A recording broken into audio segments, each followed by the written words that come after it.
Hey friends, welcome back. Today's episode we are working on a customer's vehicle.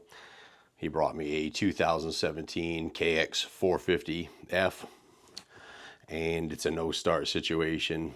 From what I understand, bump starting it could kind of get it to start. Wouldn't take any gas, it's shooting flames out of the exhaust. He said he went ahead and replaced a fuel pump, didn't make any difference, so he put the old fuel pump back in.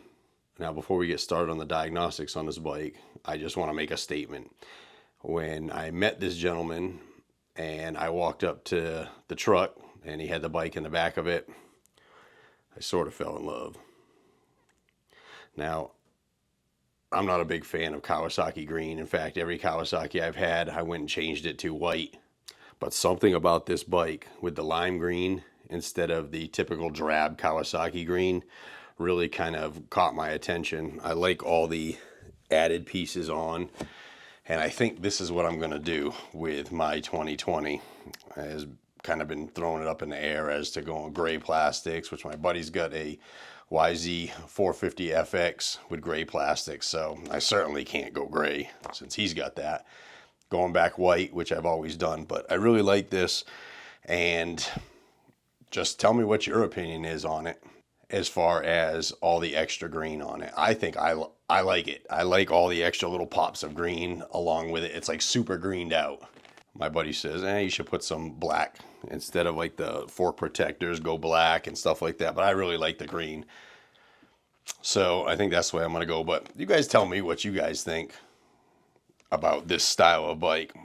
And certainly no disrespect to my customer because, like I said, I love it. So everybody's got their own opinion. So anyway, with that being said, we're going to get this bike running for this gentleman. And also he's got leaky front air forks on this thing. So if you're interested in rebuilding your air forks on your Kawasaki, we're going to do that in this video. So stick around.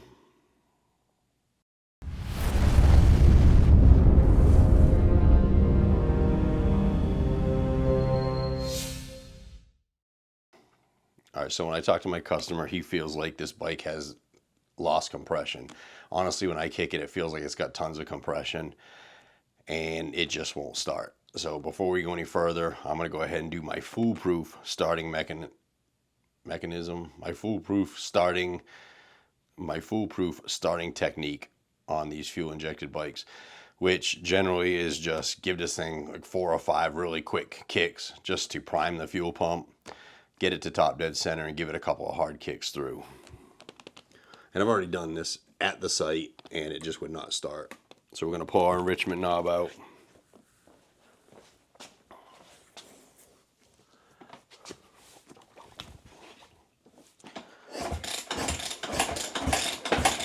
So I'm getting light up here on my fuel injection light, top dead center.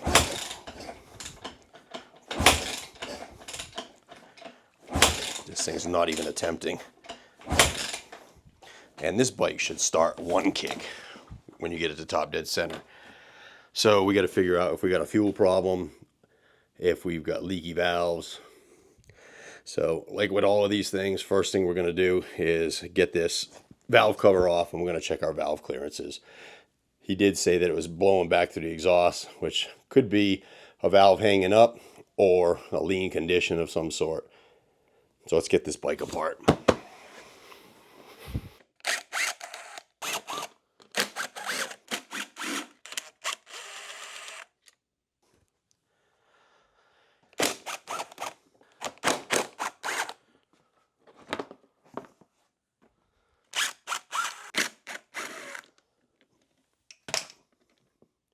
It's kind of a pleasure to work on a bike that has all the correct bolts. Very unusual as well.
let's check for old Sparky here. Plenty of spark. So I got this tank sitting on my bench and it's just pouring fuel out of it, and that's something it should not do. There's a bypass inside here on the O-rings or something.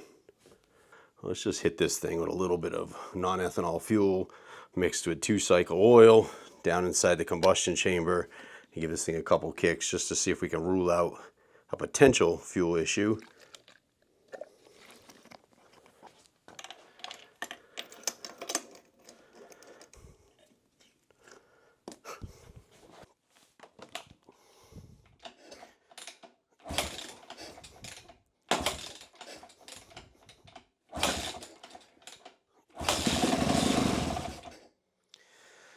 All right.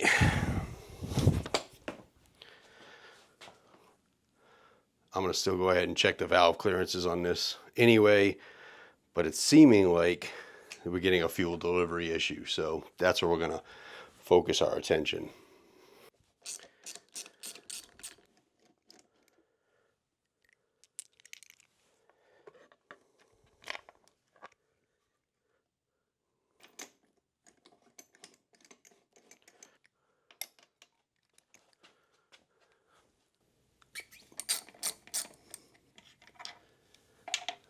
What I'm going to do is stick my super long skinny screwdriver down inside the spark plug hole. You can use a straw if you've got that available. And the reason we're doing that is so we can see where our top dead center is. In other words, the piston is at the topmost travel. 17 mil socket on the crankshaft, and we will turn this engine counterclockwise or anti-clockwise until our screwdriver is all the way up as far as it can go. You don't ever want to turn this backwards with your timing chain and everything hooked up, because the chain could slip. Don't want that.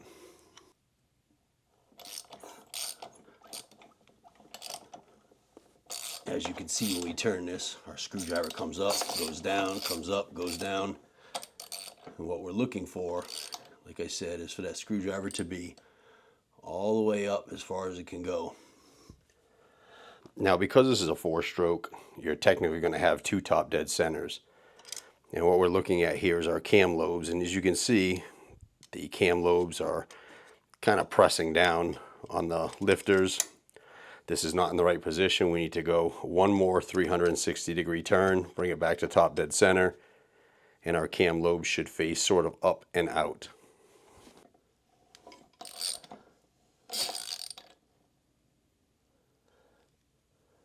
As you can see, cam lobes pointing up and out, but I already see a problem here.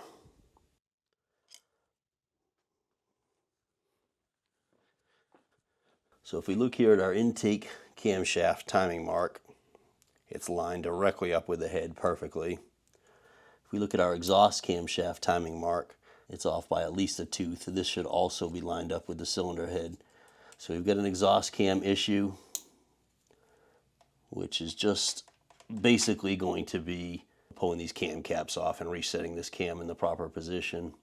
So now we're at this point, I'm going to go ahead and measure our valve clearances to see if there's anything we need to do while these are apart. And of course, if you're unsure if you're totally on top dead center, you can pull this plug out on the side of your stator cover and take a look to make sure that the mark on the flywheel lines up with the notch mark on the stator cover itself to make sure you're 100% on top dead center, which here we're good. All right, so we got to keep in mind here that our exhaust cam is off by a tooth.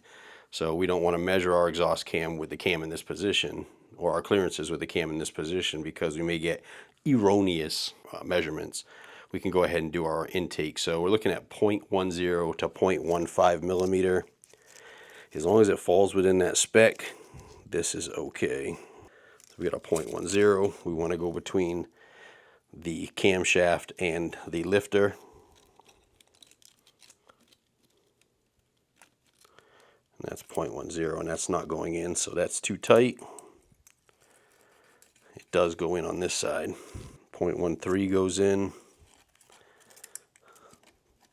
0.15 does not go in. So our left side intake shimming is right where it needs to be. So 0.10 goes through, 0.15 does not go through. Now, the right side is another story. It's too tight, so what I'm going to do is just keep dropping my feeler gauge thickness until I find one that maybe goes through. 0.08 does not go through. 0.04, this is like paper. So 0.04 does go through. 0.05 does go through. 0.07 does not go through. So on this one here, what we're going to need to do is just go one shim thickness less, which will increase our clearance on this one here. So now what I need to do on the intake camshaft as far as shimming on the exhaust, all I need to do is rotate this camshaft until the timing mark lines up with the head, and then we can measure this. Now for measuring our exhaust side, they're looking for 0.17 of a millimeter to 0.22. Now I have neither one of those shims, but I've got a 0.18 to a 0.23, and that will be good enough. So this 0.18 should go through, and it does.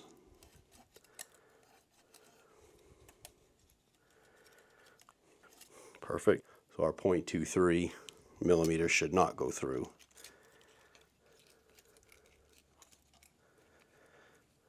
It does not there, and it does there. So this one is too large. Now keep in mind, when I shim these things, I like to shim them on the higher side of the reading, but still within spec. So if it's a 0.17 to 0.22, I'd rather shim it closer to 0.22, and the reason being is because as these valves wear, your clearance will actually reduce, and if you're already at the minimum spec, they can definitely close up a lot faster. So let's go to 0.25 and see if that goes through, and it does. So I'm just going to keep going up in feeler gauge sizes until I find the feeler gauge that no longer goes through.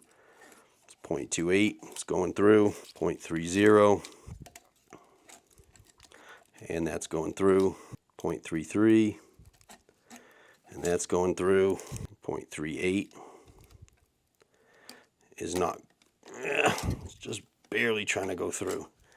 So I'm going to say we're probably right at about 0.37 or 0.38.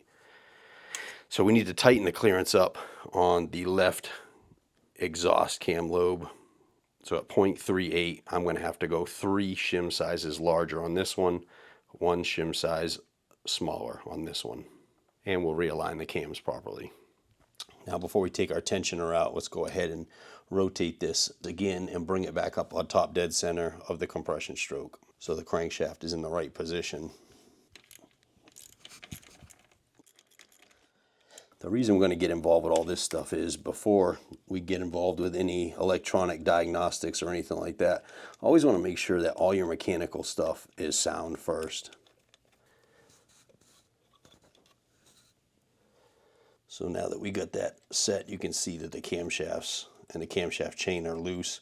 I'm going to kind of pay attention and make sure that we don't turn our crankshaft. Of course, we're going to double check it before we reset this cam timing. Now we're ready to take these caps off. Kawasaki marks their cam cap with numbers, and that is a torquing procedure, which I think is super awesome. I wish all the manufacturers would do that, but we're also going to take it off in the same sequence, starting with 1, 2, 3, 4, 5, 6, 7, and 8.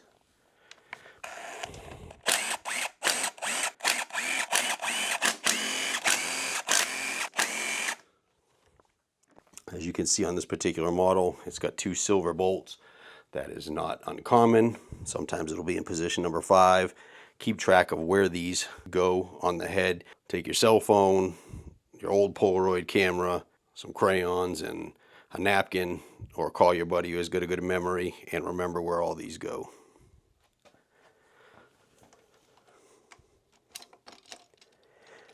Now when we take this off, there's a couple of things we want to pay attention to here. There's an O-ring that needs to be in here, which I'm sure is stuck. There it is.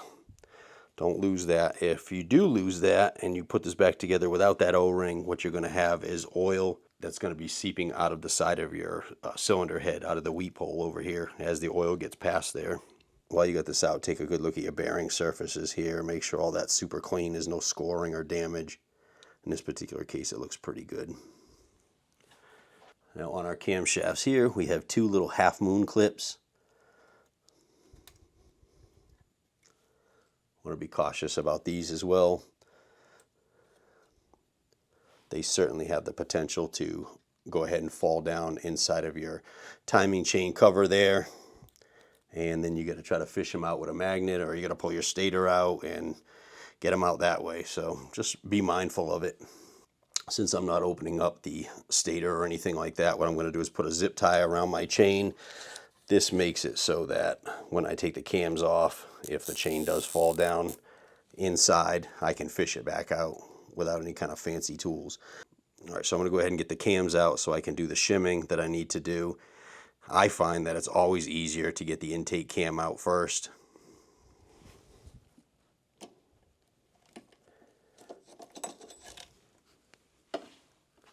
And now we'll pull our exhaust cam. And again, this is where this zip tie comes in handy, because we can just drop our chain and fish it back out. Take a good look at your camshafts. Make sure there's no rust or damage or chips or scoring. The bearings are spinning free. Everything here looks great. We'll use a magnet to pull our lifter out. And then here's our shim. And this was too tight, so we're going to measure this, and we are going to go with one size thinner. Now sometimes they'll be written on them what size they are, and sometimes you won't be able to see it. And your best bet is going to be to get like a caliper or a micrometer or something like that to measure what you got. So we got a 220, we're going to go to a 215, which will thin out this shim and give us a little bit of clearance between the camshaft and our lifter. And also don't do what I'm doing right here, is holding this shim above this engine that's open. We don't want to be dropping any parts down, so do as I say, not as I do.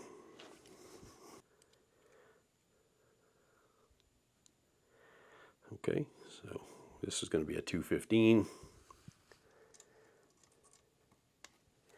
Be sure that that shim sits flat against the valve stem. We definitely don't want that thing to be cocked. It is pretty tight, so that'll cause us issues. We can put our lifter back in and move over to the exhaust side.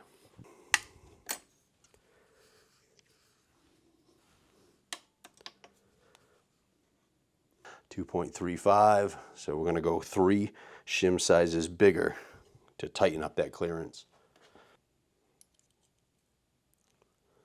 That's going to put us at a 250.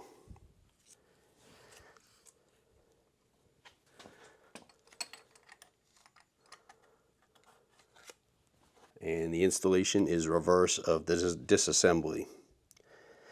And again, we want to make sure that that timing mark is going to be aligned with the head when this engine is on top dead center on the compression stroke. And we don't want to move the crankshaft.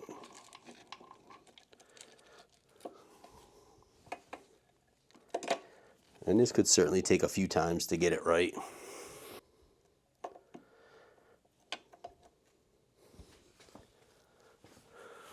All right, so we got our cams back in, and again, remember that they move.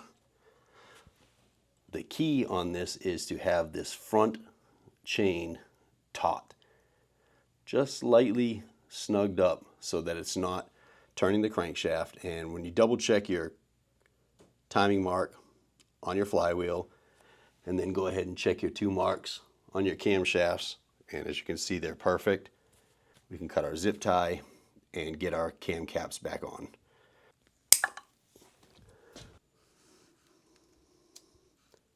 Make sure that all your dowel pins are in where they belong. Double check that our oil O-ring is still there. And we'll drop our cam cap back on. Now that our cam cap is back on, we need to torque it to spec. This is going to be one of the absolute most critical torque specs that you can have on your engine. Torquing this incorrectly or to the wrong amount can warp this cap and cause your cam camshafts to be real sticky to like where they won't turn, and they don't. You cannot replace these separately. You can find used ones on eBay and maybe on Marketplace and stuff like that, but there's no guarantee they're going to be any better. They don't sell them separately. You have to buy a complete cylinder head from the manufacturer, and it doesn't matter which one. They're all the same. You have to buy it from them because these caps and the cylinder head are line bored together from the factory. If you don't have one, get yourself a good 1/4 inch drive torque wrench. Don't try to do this with a 1/2 inch wrench. It's just, you're not going to get close enough. Obviously, check your manufacturer's specifications on the torque sequence and the amount of torque you need to put on these bolts.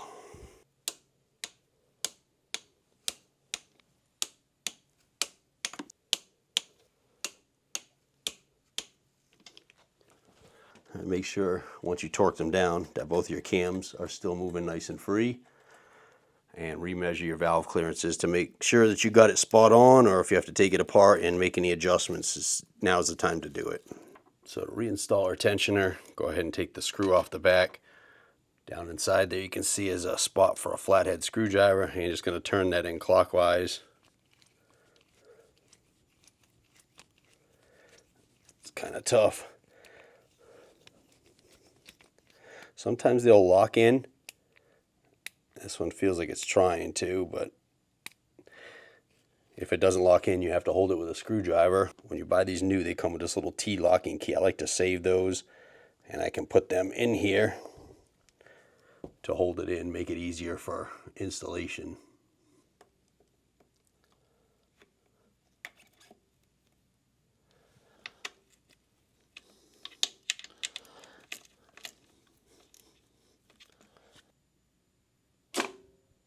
At this point here, go ahead and make a couple of full revolutions, bring it back up to top dead center on the compression stroke, and recheck your timing marks. If everything's good, we can put our valve cover back on.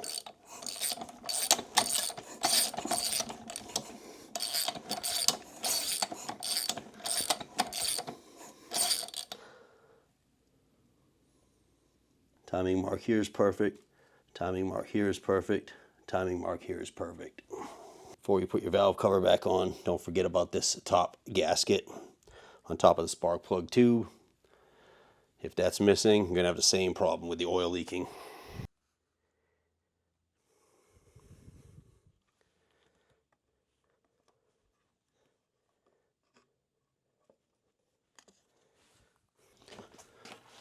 Alright, so now let's address this fuel tank leaking issue. First thing I want to do is I want to check the fuel pressure that this pump is putting out and make sure it's holding pressure properly. So what we're going to need is a fuel pressure test kit. I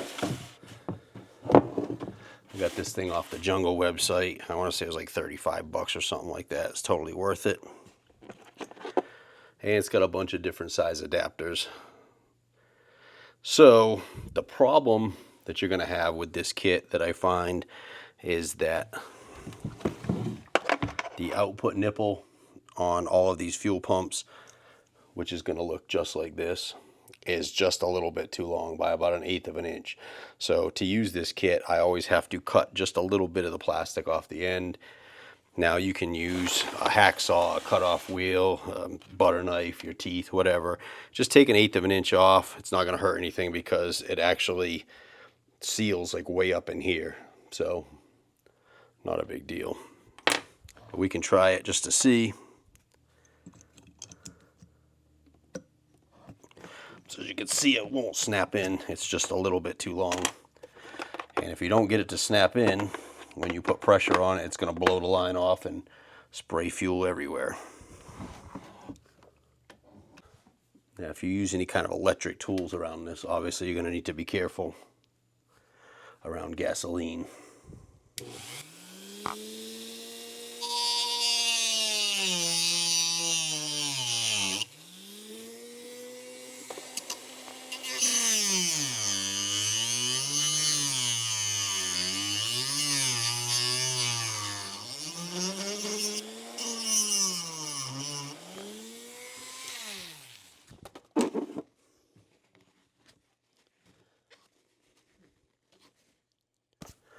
Now just take a little file,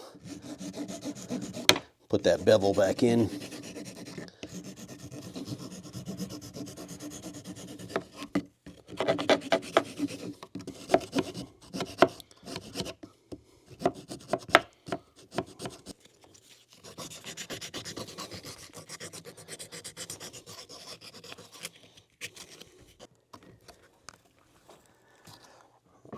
Make sure if any of the plastic gets in that hole, you get it all out of there. You don't want that going down into your fuel injector.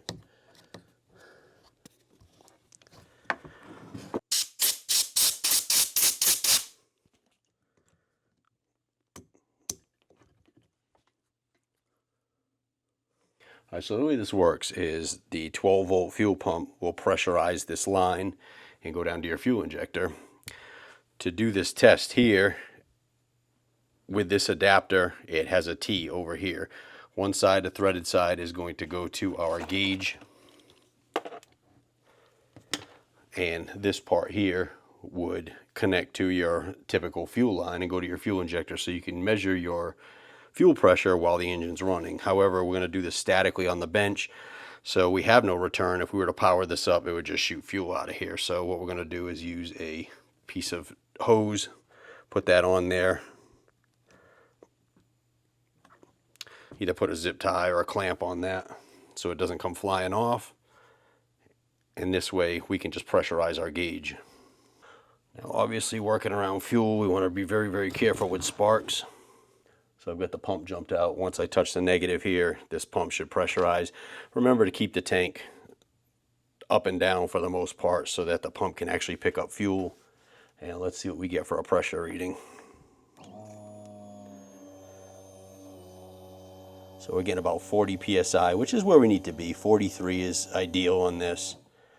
And as you see here, when we take the pressure off, it is just dropping to 0, and it should not do that. This actually should hold pressure at least 20 psi, and that fuel dripping out of the pump while it's off is an indication of an issue. And that's actually a little bit low. I mean, like I said, about 43 is where you want to be. Yeah, so we got a leak, we got a bypass in there. Let's go ahead and get this pump pulled out. This problem right here will 100% cause the issue that we're having with this bike, because it'll never maintain any pressure. You just can't kick it fast enough to maintain the pressure if it drops off that fast.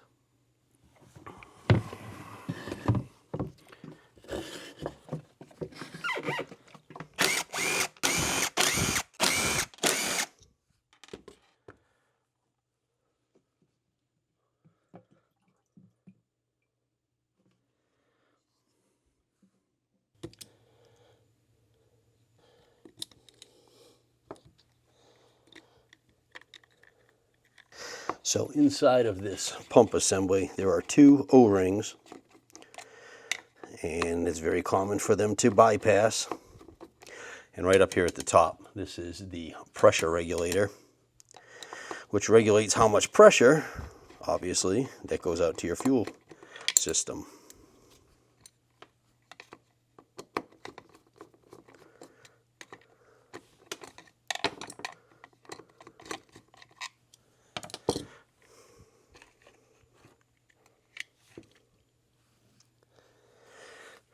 Okay, so we got our fuel pump here. Look down inside here, we have 1 O-ring. Let's take a look at this beautiful O-ring. If I can get it out of here. How well you think that O-ring is going to seal? There's another one down inside the pump. And this one appears to be intact. So that's good.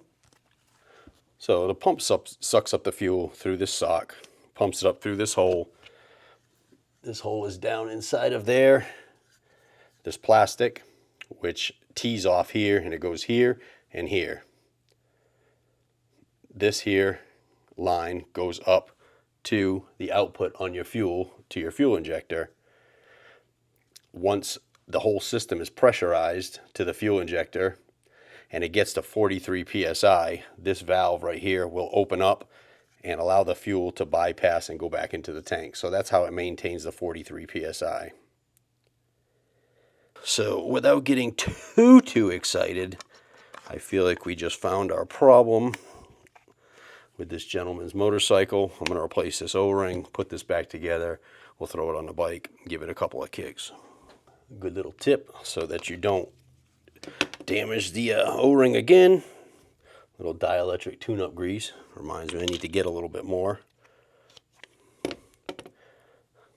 ahead and get some of that on this O-ring here, and that'll help it slide in.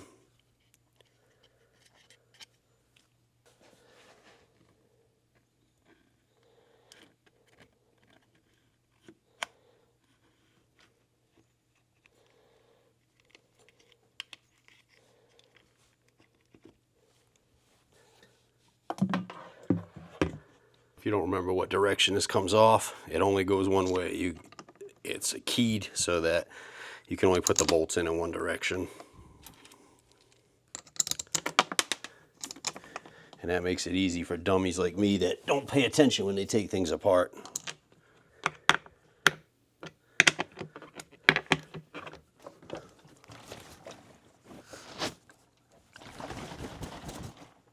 Yeah, no fuel coming out. We're on the right track.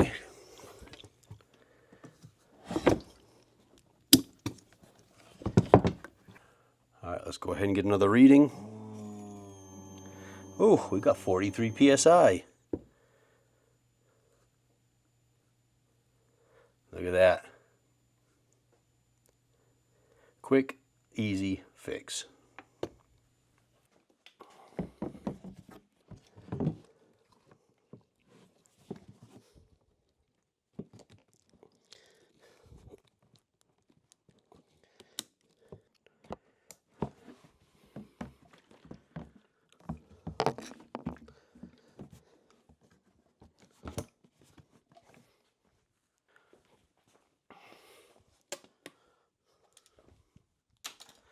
All right, let's try this again.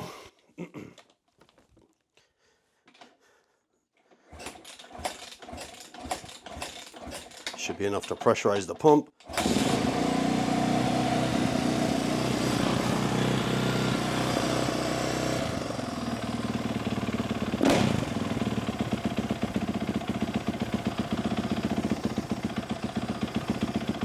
We got it. All right, let me put this thing back together. All right, now let's finish up this project. What we need to do is, he notices fork seals are leaking, so we're going to go ahead and replace that. So this particular Kawasaki here comes with the Showa TAC SFF forks, and what that is a triple air chamber separate function fork is what that stands for. So basically, when we rebuild these forks, we're going to do both of them on camera. Normally you can do one and just carbon copy the rebuild onto the other fork. However, it's different on this particular model because it does have the air fork. These forks don't have any springs in them whatsoever. So your left fork is going to be responsible for all of your dampening, your compression, and your rebound. Your right side fork is going to be your spring. Basically, it's an air spring, and there's 3 air chambers in there, hence the triple air chamber designation on these forks. So each one is going to have a specific rebuild procedure. So we have to do both of them. First thing we want to do is get these top, before you ever do any fork seals, get these top fork caps cracked loose, because it's a lot easier to do it while they're being held in the clamps than it is to try to do it once the fork's out and on the bench. Now, because this top cap does run down inside the fork tube, we have to loosen our top clamp up to release all the pressure on that.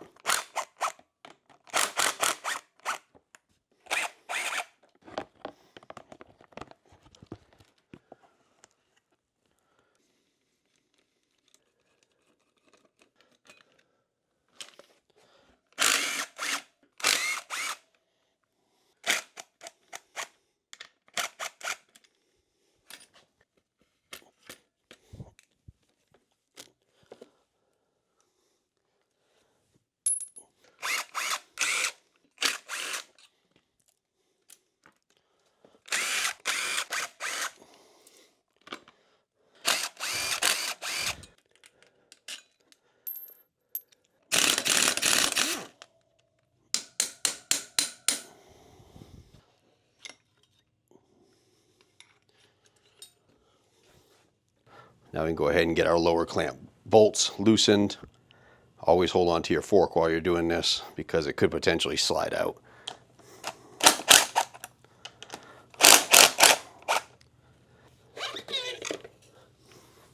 All right, so we're going to start off with our dampening side fork. First thing we want to do is turn the compression and the rebound adjusters all the way in and count the clicks as we do it so we can put them back to where they were. Now keep in mind, you don't want to crank these down just until they lightly bottom. Next step is going to loosen our top cap completely.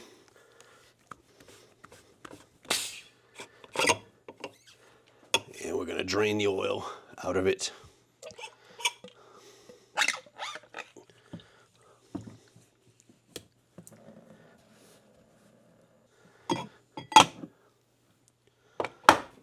Put that back on just a thread or so and flip it around, and we're going to take this bottom nut off. To crack this loose, you can either mount your lower fork clamp here in a vise. If you don't have a vise, you can go ahead and just get a long extension or something like that and put that through, and this way you should be able to crack this thing off.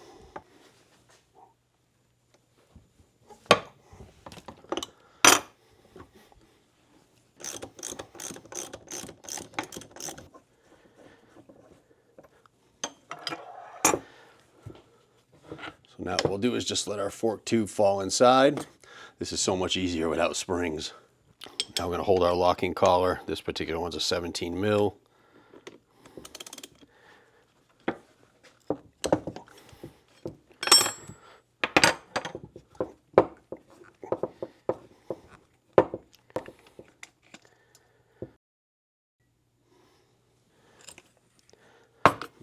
Now inside there is this very thin tube. Pull this out, don't bend it, be very cautious with it. So we're going to get our dust seal off, and you can just use a small screwdriver. Just be very, very cautious that you don't slip and gouge this fork tube here.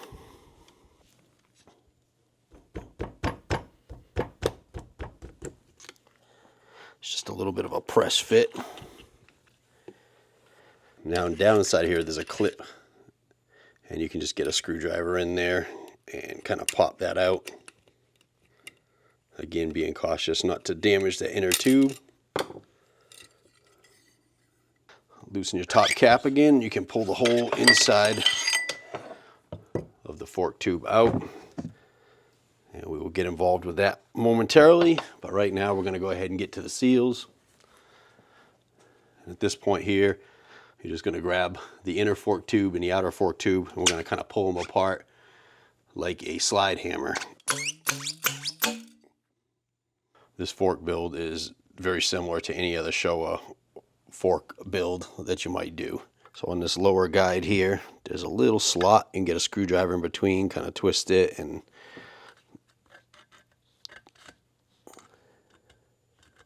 spread this thing out so you can pull it off.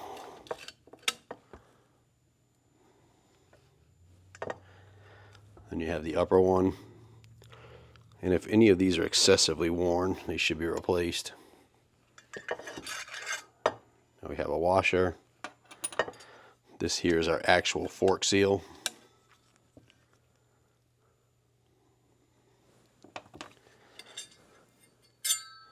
Our retaining clip. And then our dust seal. This point here, I can take my inner and outer tubes over to my parts washer and get these cleaned up. All right, so now it's time to replace these fork seals. This is the kit my customer got. It's a SKF kit. Comes with the fork seal and the dust seal. Now, one thing to keep in mind with these fork tubes is looking at the end of them. These edges that retain that bushing are extremely sharp. And if I was to try to force a seal on there, you're definitely going to tear the seal and be right back to leaking. These little fork bullets are like $5 or $6 a piece, and get one for your fork size. They slide over and cover that sharp edge. Got our fork oil. I'm just going to put a little bit in the cap here so I can lubricate all these seals and make sure everything slides on easily. Let's start off with our dust seal.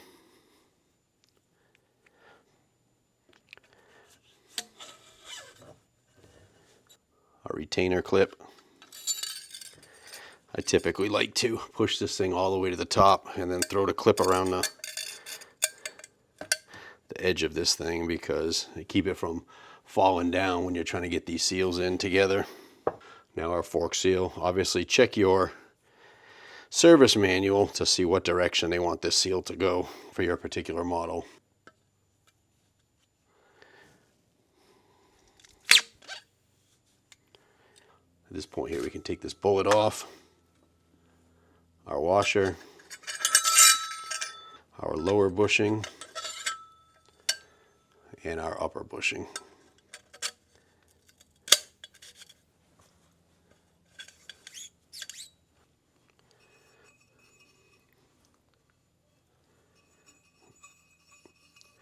And now we're going to slide these back together.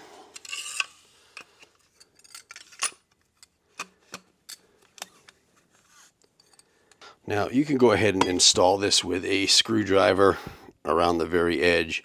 It's totally unrecommended, but a lot of people don't have the tool to do this, and if you're very, very cautious, on the very outer edge, you can kind of tap this around and send it in. Your best bet is to get a seal driver like this for your specific size fork. They also sell a universal style here that kind of fits anything or fits a lot of different forks. If you don't want to buy one specifically for your machine, and I'll go ahead and show you how this works. All these little plastic lands right here will sit on the seal, and then you use this weight, which is padded on the inside.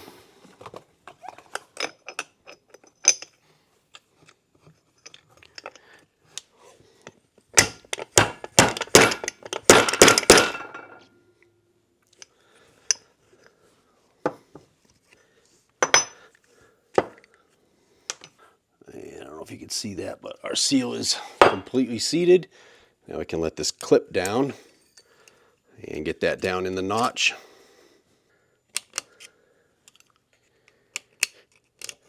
Go ahead and get our clip back in there again. And once that's done, we can drop our dust seal down and we can use the same tool to drive that. So there you have it. There's the seals replaced. Let's go ahead and get the inner chamber disassembled and drained. All right, what I have to do now is take this top cap off of our inner chamber, and this particular model requires a special tool that will fit in there, so you can take that off along with your cap wrench.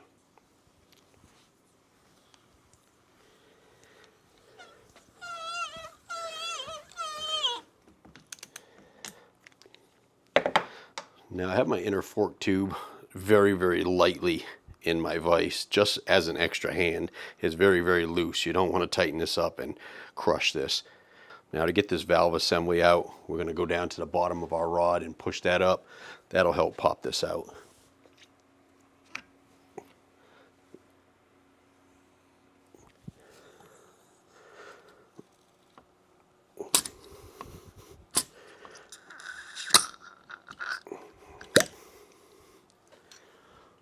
This piece here we'll take and clean up with suspension cleaner. Now we can take this inner tube and dump this fluid. We'll go ahead and just pump our rod to pump all this fluid out.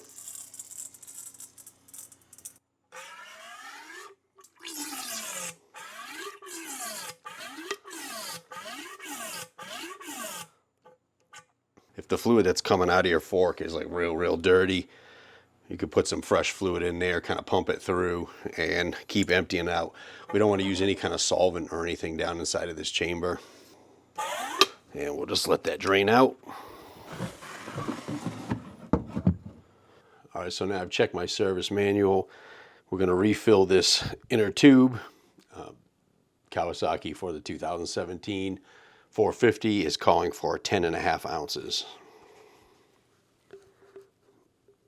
And this is not going to be super critical right at this moment because we're going to have to adjust this level once we pump the air out of it. Now there's 2 holes, one on this side, one on this side.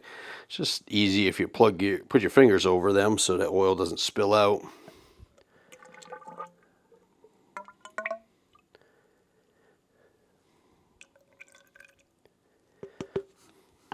All right, once we got our oil in there, we're going to go ahead and start pumping our rod in and out to get any of the air that's trapped in there out.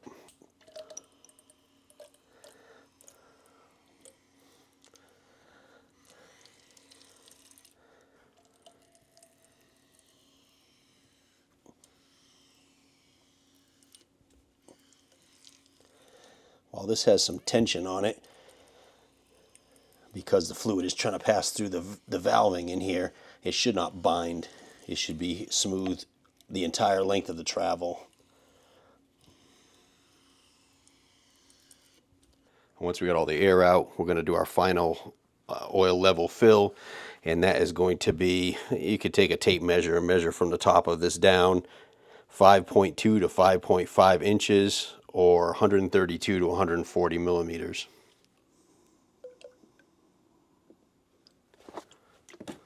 I prefer to use a level gauge, and this is incrementally marked by 5 millimeters. So I have it at 135, so we're kind of right in the middle. This is a hollow tube like a straw. I'm going to stick that down into the juice here, and we'll use a vacuum or a syringe on this side, and we'll pull it out until we get air, and that'll put our level exactly where it needs to be.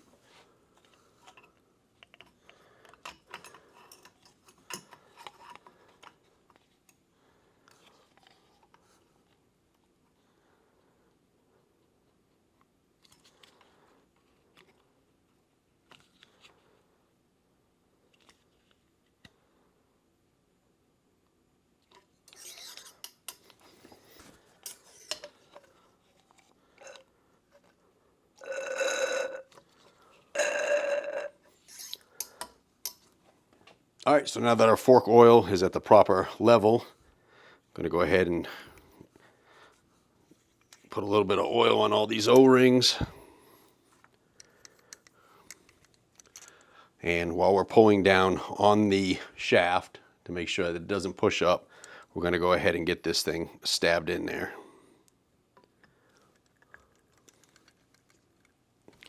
And it might be tight.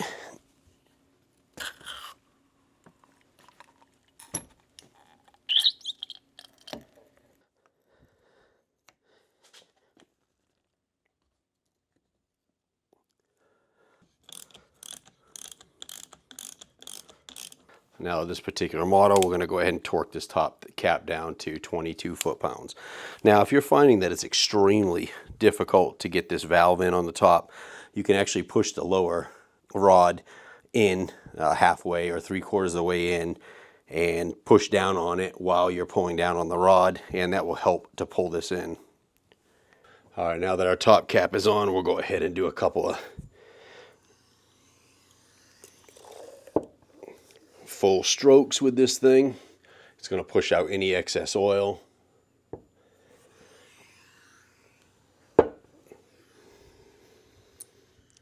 And then that's where these holes are. We can go ahead and dump out any excess that's in there.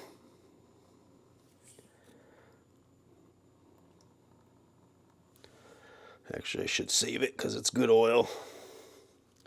All right, now on to reassembling these forks. So we're going to start with the bottom of the inner chamber. So on the end of the inner chamber rod, there's a lock nut. We want to thread this thing on as far as it can go up against the rod. We're going to go ahead and stick this back through, and this is so much easier without a spring in it. And that should come right out the bottom like that. All right, now it's time to reinstall our D rod. Reason they say that is because it's in the shape of a D. And it's going to go right in there. We got our lower cap, and obviously that's going to slide into that rod. And then we can go ahead and tighten this back up. Once this cap is bottomed out on the rod, you should see there should be a gap between this lock nut and the cap.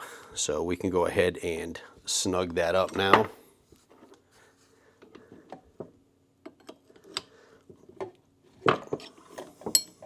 And we can thread this back into the end of the fork. And now our torque on this nut is going to be 51 foot-pounds.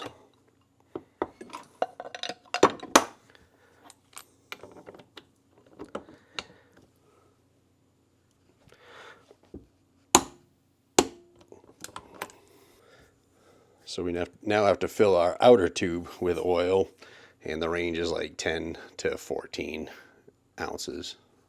We'll cut it right down the middle and just go 12.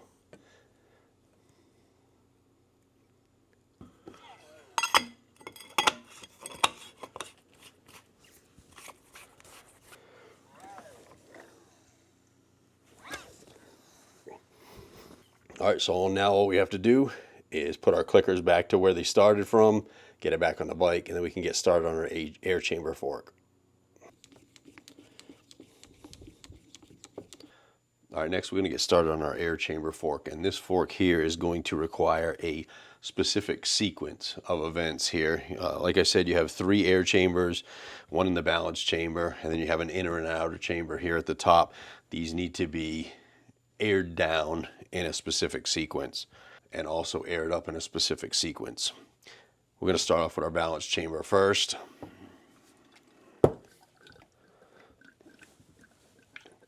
And just take our cap off here, and we're going to let the air out of the Schrader valve with a little screwdriver or something like that. Some oil may come out of it. Just watch your eyes.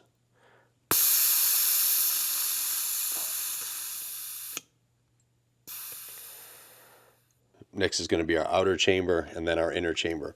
And you can tell by looking at this little diagram here, it's got the little C that's showing you the outer chamber. The little dot in the middle is the inner chamber.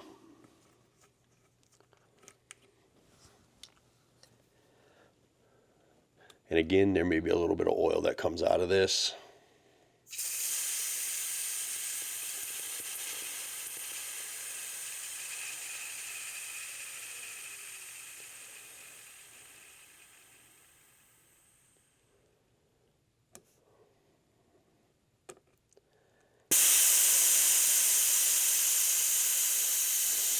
And we can feel the fork kind of compressing just a little bit.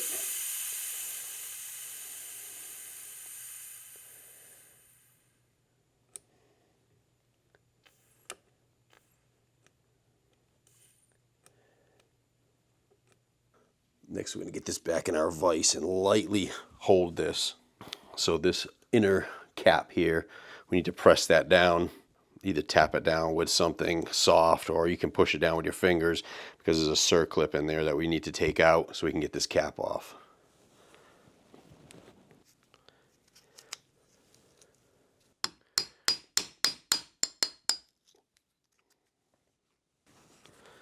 There's just a little bit of dirt in here.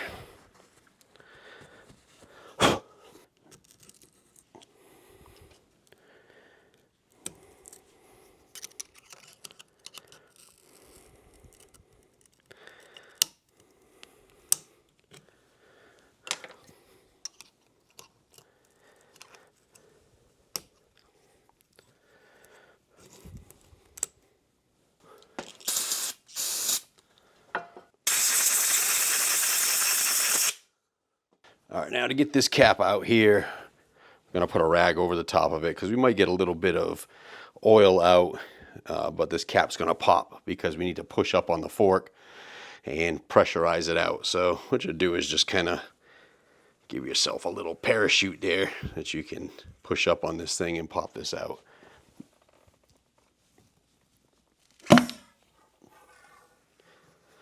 There we go. And we'll clean all this up, inspect our O-rings, make sure everything's okay in there.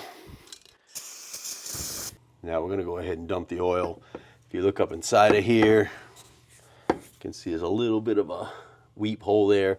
keep that towards the top because it's going to spray oil.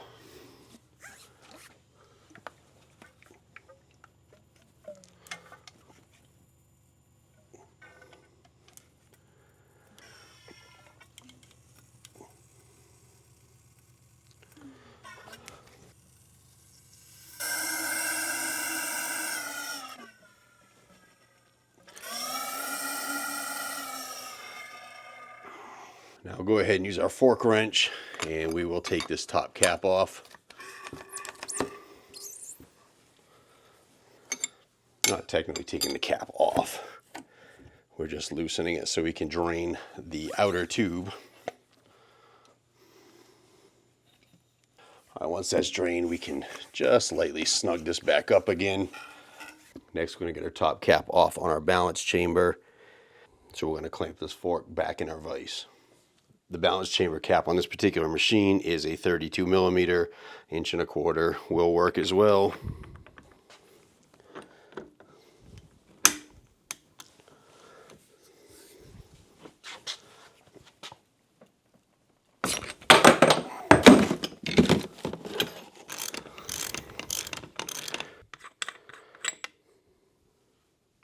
Again, we'll clean all this up. Now we can empty the oil from the balance chamber. Shouldn't be much if there's any. At this point here, it's going to be just like the other fork for the most part. We're going to go ahead and take our bottom bolt off here. So this special tool that we got to take the top cap off on the other fork doubles as the nut size for this particular lower bolt here. And we're going to follow the same procedure using a couple of long extensions or put it in your vise to break this bottom bolt loose.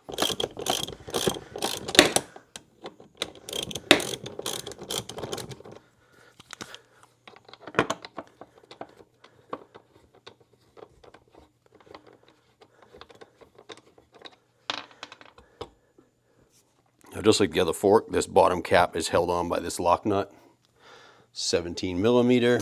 Where the hell is my 17?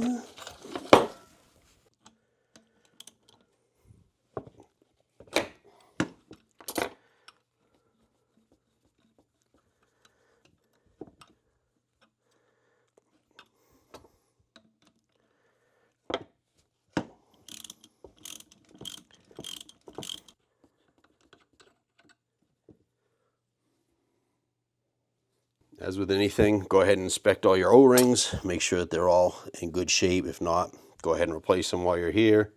And we can take our top cap loose again and pull the inner fork chamber out.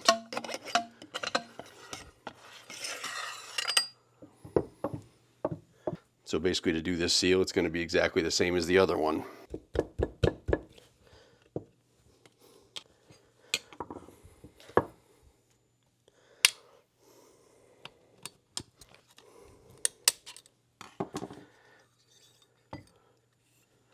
Now, if you want to take these completely out of your way, you can stretch them around the fork leg and just take them off.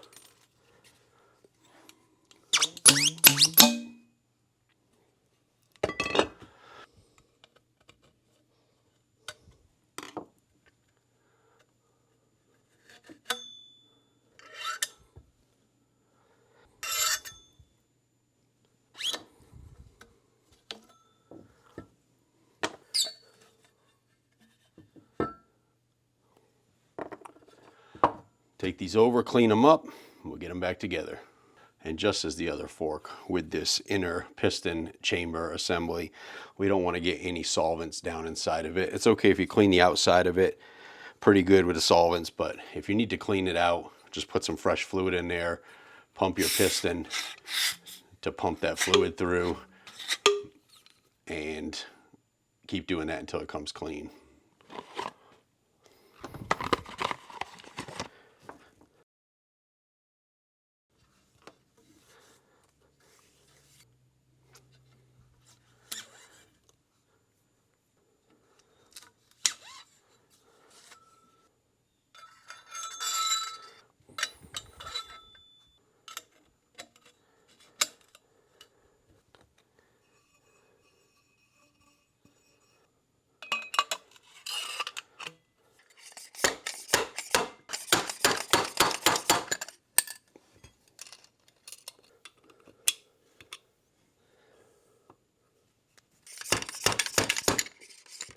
All right, we're going to put the oil back in our inner chamber. This particular model is calling for 1.75 ounces.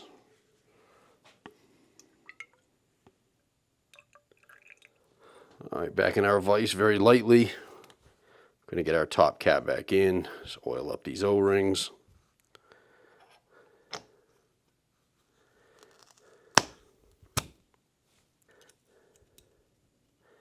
Replace our retaining ring.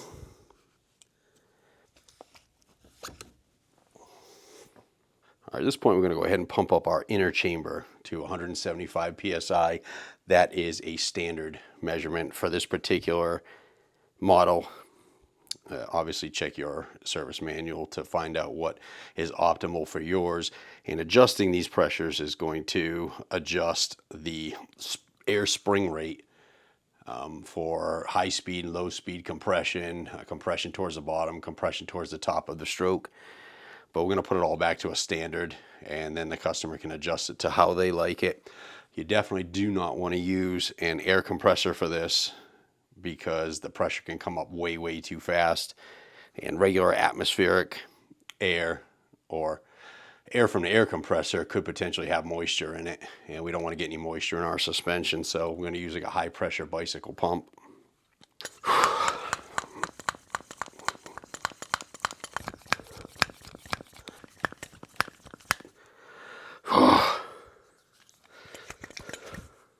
So there we go, about 175 psi. We want to keep our head away from this if this clip was ever to fail. This is a huge slug coming right for your skull.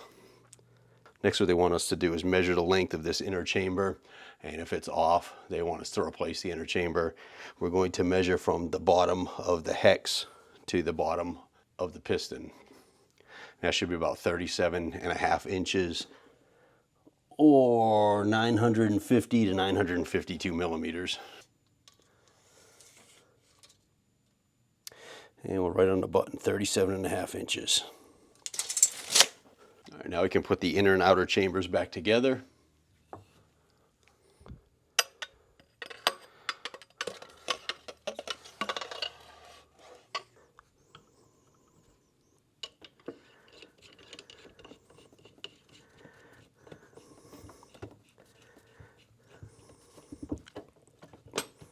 So just like the other fork, this lock nut should be all the way up on the piston rod. Once we tighten our cap on fully seated to the piston rod, we can tighten our lock nut up against the top cap. And that's going to be to 21 foot-pounds.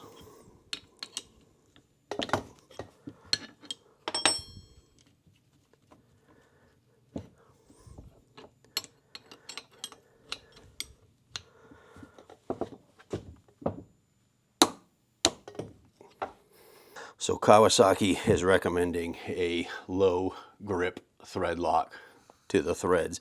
There never was any there, but we'll just go ahead and put a drop of it anyway, blue Loctite. And we can go ahead and thread this back in, and we're going to tighten this to 51 foot-pounds.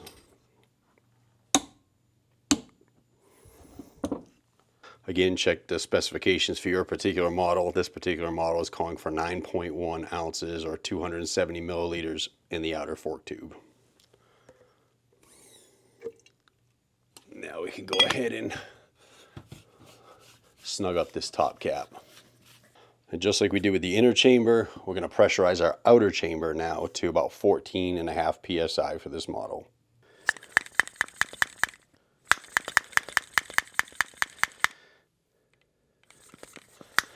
It's a big chamber, so this might take a little bit of pumping here to get it up to 14 psi.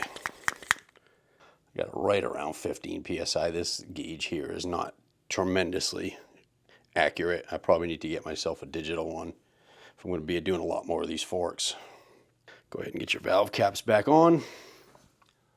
And we're going to finish off our balance chamber with about 5 milliliters of fork oil.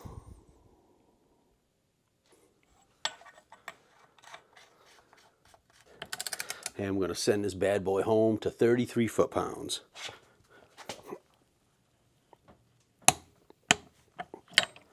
This is the biggest one yet, 203.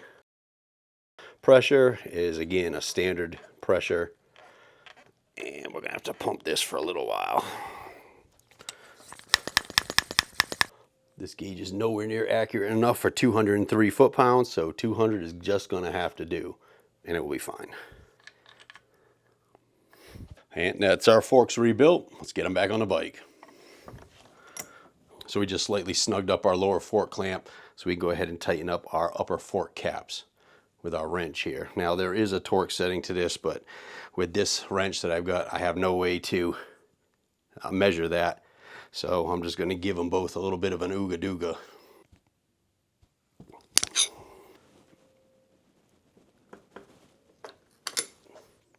So as you can see on the outer fork tube here, there's a line. This is where Kawasaki wants you to line that up with the top of your top clamp.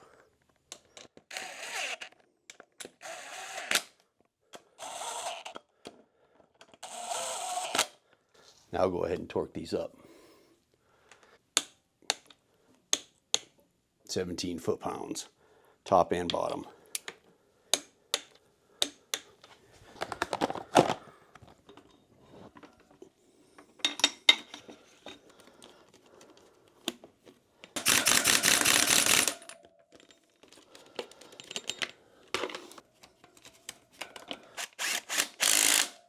So now comes the fun part, the test ride.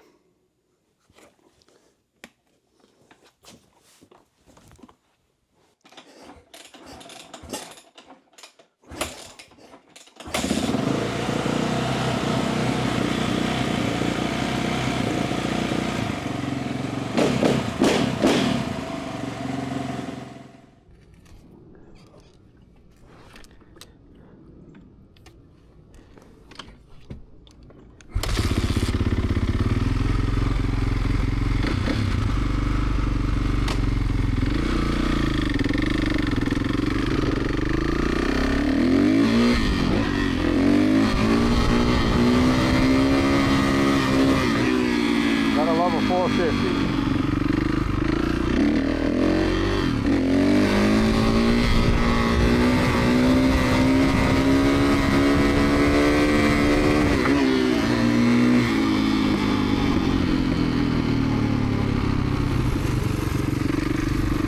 Alright, well she's running absolutely perfect.